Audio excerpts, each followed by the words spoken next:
We had a lot of fun. It was a really nice place to work.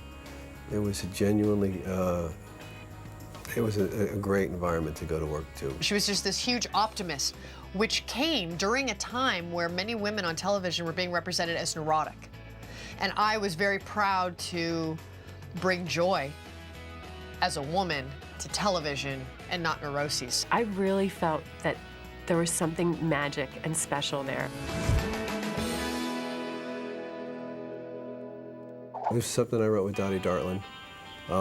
We were approached to develop for Jenna, who was looking to do a series, and we were fooling around with some ideas. And at the time, ABC was being run by Jamie Tarsis. And as much as I think we might have brought to it, I think Jamie would have put Jenna on the air reading a phone book. Can I ask why you're sitting there? Because Jennifer said there's never anything good on TV. We looked at the female characters that were on television at the time, and it seemed to be a lot of women who were really highly educated, had great careers, and they were miserable in their personal lives. So Chuck and I thought, what if we had a character that was different than that, that she was a yoga instructor and a dog trainer, and she was actually happy with her life. Yeah, all right. You know, I don't lick your face when you're doing yoga. Go sniff his butt. That kind of character turned out to be a very bizarre character, and everybody around her would constantly react to her oddness. But all she was a nice person. And I think we stumbled into a very funny, character as a result. And, and obviously Jenna embodied it perfectly. I love Dharma. I just think she was a cool girl. She is someone who is very confident. I'm a good teacher. She's a big liar. Jeremiah was a bullfrog. Lather, rinse, repeat. That's it. She didn't really think the way the rest of the world did, and she didn't have those built-in ridges and boundaries and issues that most people have, particularly Greg's side of the family. Oh, nonsense. So these two people come together and somehow find, they fill in each other's blanks, and total opposites attract. I promise to always let you be you and me be me. The characters on the show work so well together because of the quality of the actors. Jenna really knows her stuff, and she's very receptive and very permeable, and that writing just bloomed all of those gifts, and that was the central part for everybody. Now Greg's gonna give it to me, and I'm gonna have to tell him that I went through all of his stuff and found it already. Or you could just shut up and act surprised. Can't do that, Jane. That's worse than lying. That's acting. Jenna was like a great leader. She really knew how to inhabit that role of having that force as Dharma. And I remember Jenna on one particular show where she was on the rooftop when our Native American had passed on. And she had to kind of both laugh and cry. And she was trying to do that, and she was finding out that she could do that. And then she was kind of both laughing and crying at the amazement, at the discovery that she could do that. And that was a lovely moment. Jenna's a delight. She's absolutely and totally a natural. There was a wonderment about that character. So, and that was her. That was Jenna, and that was Dharma. This injury is the universe's way of telling you to slow down. Oh, any universe that talks to me through my groin can go around the corner and kiss my butt. I remember Chuck Lorre, right after Thomas auditioned and had left the room, Chuck stood up and he, with a baseball bat, like he hit it out of the park. I couldn't have been Dharma without him to bounce off. I mean, the exchanges that we had, it's a dance partner, and you can't have a team and do it alone. I remember Chuck and I, our big criteria was, do we want to see Jenna kiss this guy? That was the big thing. And there were some really great actors, but we just kind of didn't want to see him kiss. And when Thomas Gibson walked in, he was strong. He felt like her equal. And we really wanted to see those two kiss. So that was Thomas. When I auditioned, they had me audition for Kitty because I had played several upper middle class matriarchal people, but they went like, try Abby. And I read Abby and I said, do you just want to hear my voice saying these lines? Because there's really no difference between what I would think and what you've written here. God, you're pretty good. A lot you don't know about me, darling. When I was 17, I danced on Nat Sullivan. Oh, you're kidding.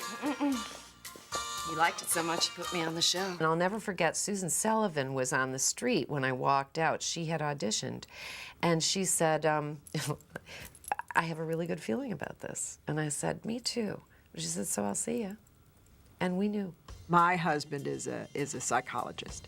And one day I came home, we were about in the middle of our first season, and I said, Connell, I said, it's really interesting. This show is so well cast. In the beginning, I thought, you know, I don't know about him, I don't know about her, but everybody really has the kernel and the seed of the character within them, and it's just sort of blooming. I said, except for me. And he looked at me and he went, oh, you poor child. All I heard was, no prob, la la la la, we'll be fine. I got together with Susan Sullivan, who was and we were going to go to the network, you know, all the rigmarole you have to go through. And we worked out the scene that we were doing. So we got in there and we started off all wrong. Edward, Let me just get another drink. you have a drink. No, I don't. I don't know where he was. He lost his place. He was off the page. I didn't know what I was saying. And I thought, oh, well, I think I've lost this part anyway. I might as well just have a good time. And we improvised the scene. About our sex life. How do you think we might improve it? Well, once in a while we could have sex. All right, fair enough. It was hysterical, and they never knew. They had no idea. Chuck did, but we didn't. And we never told them about it or anything, and they thought it was great, which was fabulous. Oh, come on, that's funny. My idea was that Larry was going to wear kind of a hip leather jacket, and he was somehow involved in the music business. That's what must have been Larry, yeah. And as I brought out these ideas, no, Larry doesn't dress that way, and he's lucky to have held a job. Forget about being any kind of force in the music business. So Larry, I guess, was a few tokes over the line. Oh, I forgot my backpack. It's on your back, Larry. Right. Alan has the best laugh in the entire world. I know that has nothing to do with anything, but whenever I would hear Alan laugh, it made my heart soar because he has the greatest laugh. And to make Alan laugh was like a big victory for me. Like, I love that. So that's a little particular thing about Alan. I love Alan. I love everybody. Like, I really love the whole cast.